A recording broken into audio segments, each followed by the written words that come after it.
introduction is because I'm wearing brand new jewelry today. You might not recognize me. My new hair, you might not recognize me. It is still me, the last time I was here, ladies, I spoke about generational curses.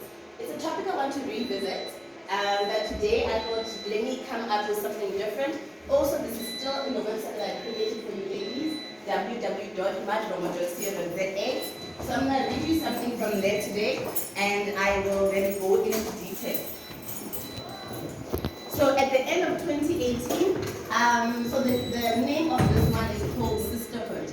At the end of 2018 and contemplating the new year, I prayed to be the best version of myself, physically, spiritually, and emotionally, and also attract goodness in my life. Listen to me when I tell you that at the beginning of 2019 showed me flames.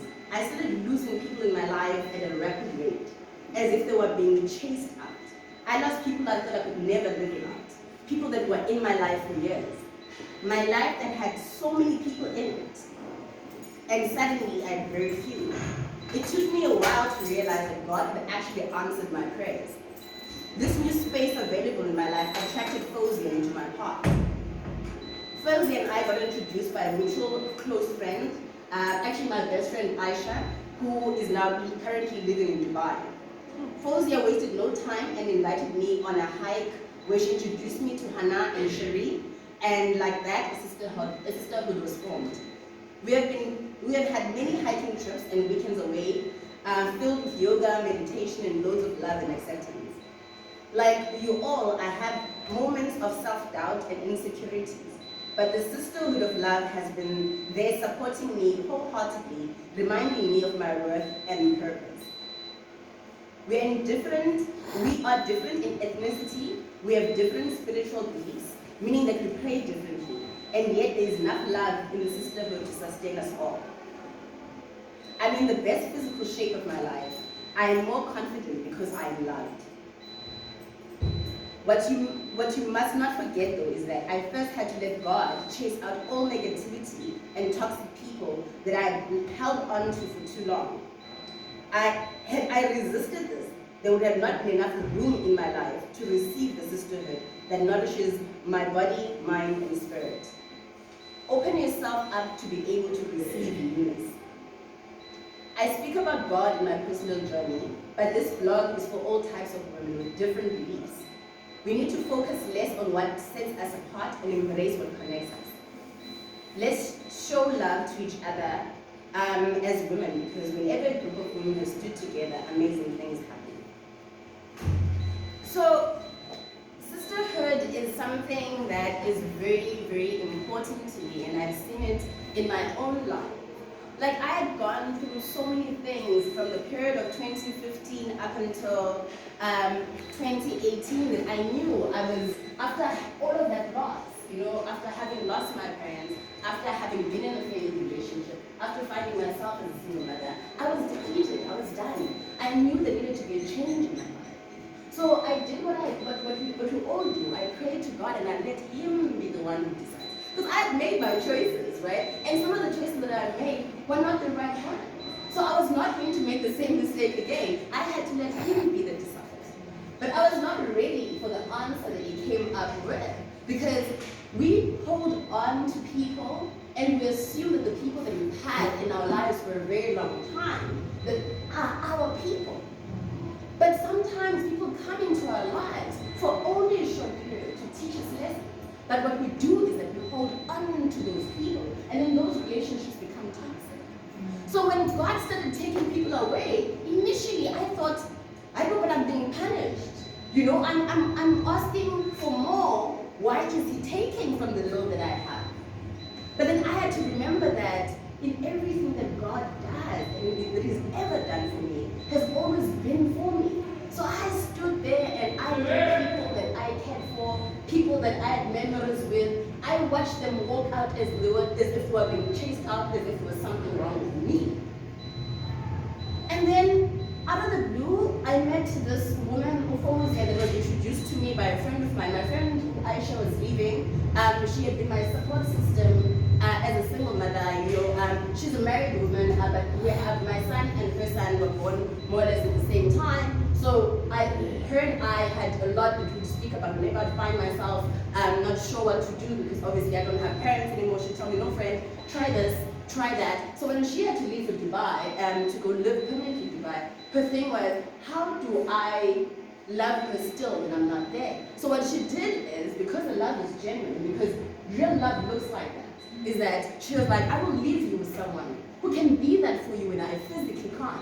I will still be there for you over the phone, but I'll make sure someone else can love you the way I do. But now that's love.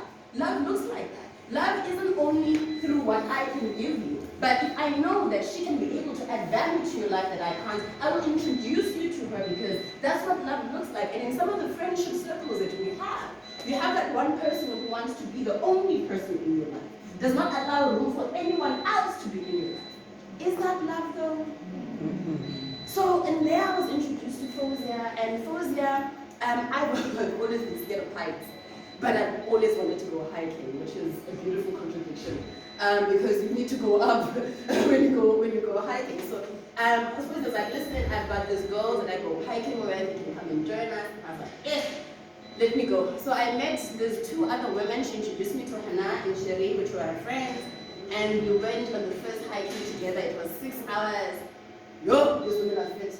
I was like right there at the back, and they were like right there in the front, and they were patient with me. I'd never hiked. I was unfit. I was scared of heights. It was just a lot.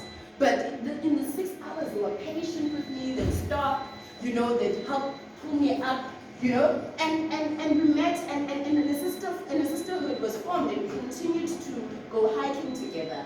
And they fed me in a physical sense, because I now wanted to be as fit as them. I got tired of being the one left behind, So it helped me in my personal journey that I wanted to do for myself, which is I wanted to be physically better. And the sisterhood allowed that to happen. Never once did I get ridiculed for being the one that's always at the back. So this sisterhood wouldn't have been possible though if I still had the people that I had, because some of the people that I had were the kind of people that didn't like new people in my life. They would find fault with new people as they walked into my life. So God first had to get rid of those people that claim to love you so much that they want you all to themselves. Those people first had to go in order for these people to come in. I'll give you a practical example. I'm a single mom, I'm a businesswoman. Sometimes I have to work Saturdays just like ladies, sometimes I have to work nights, So I had to work this one Saturday, so I put in the system, hey guys, my son was supposed to go to his father's weekend, that got cancelled, I had to work, help. First, everybody responded at the same time. I'll help. I'm like, okay, cool. Fozia, because you're the closest one physically to where I'm at, I will allow you to assist me with this. So they were fighting over who gets to help me with my responsibility, which is my son. So Fozia, my son was slept over at Fozia's. I picked him up the next day. I thanked her. She phoned me the next week. She's like, I'd like to see you the next Saturday. And she came through, and she came through to my house, and she sat on my couch, and she cried, and she was like, I want to thank you for allowing me the opportunity to take care of your heart, because your son is a physical representation of your heart. I want to thank you for trusting me with your heart. We're living in times when people do things for you like that, that make you feel that they did something for you. And here was a woman coming to me, thanking me for the opportunity to have done this thing for me. When you pray to God, sometimes things will happen that don't look like what you prayed for. I'm going to ask you to just stand in the faith that God knows what He's doing. It was hard. It was hard because I was the same person that had lost parents. I was the same person that had lost siblings. Why was I losing friends? But I prayed to God. It was me that did that. I have battled with myself driving here if I should tell this part. But I feel that the thing that has made me relatable to you ladies is me sharing myself honestly. So 2017, 2018, I had to do what mothers in this country sometimes have to do. I had to go and fight for my son's rights. And listen, nothing could have prepared me for this. I remember going to Bishop's Court, going to a container at the back, feeling small. I had worked so hard. I did all of the things that I was told to do. Go to university, get a corporate gig, but all of the things that I had done, all of the things that I had done to prove my worth to myself, to my family, as I walked in there, I could feel myself drop. But I had to do what mothers do to protect their children. So I went, and I remember I had to still go back, because I was still working in corporate at that time. I still had to go back to the office, and I remember crying, feeling so ashamed, feeling so low, because although we know that this is the right thing to do, anyone who's been in that situation knows that that environment is not an environment that one would pick to be in.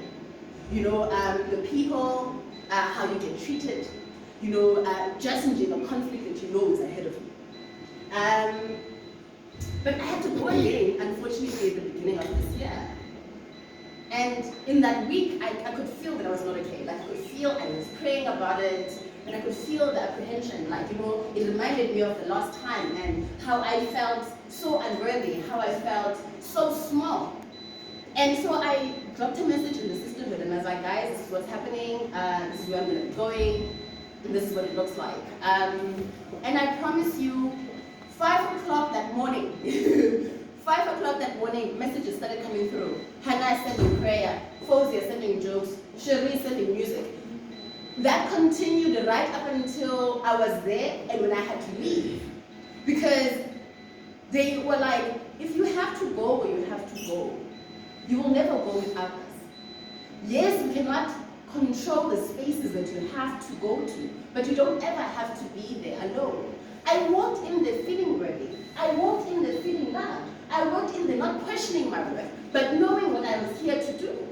This is the power of who surrounds you. This is the power of who you allow to be around you. They can make you feel even smaller than what you already feel. Or they can elevate you. This is the power of sisterhood. We as women in our natural abilities, we are protectors. We are givers of love. Now imagine if we poured that into each other. How much further we would elevate. I ask you to pray to God and say, here are the people in my life, God. I want goodness. Do what must be done. And allow God to do. I'm grateful every time for the opportunity to be here. I'm grateful every time for the opportunity to share with you ladies. So much so that I got so excited this morning that I forgot to put on makeup. But I'm grateful to be here. And like Mrs. Musman always says, I'm reachable. Whoever wants to speak, whoever wants to have a conversation with me, I'm always ready and available. Thank you for your time.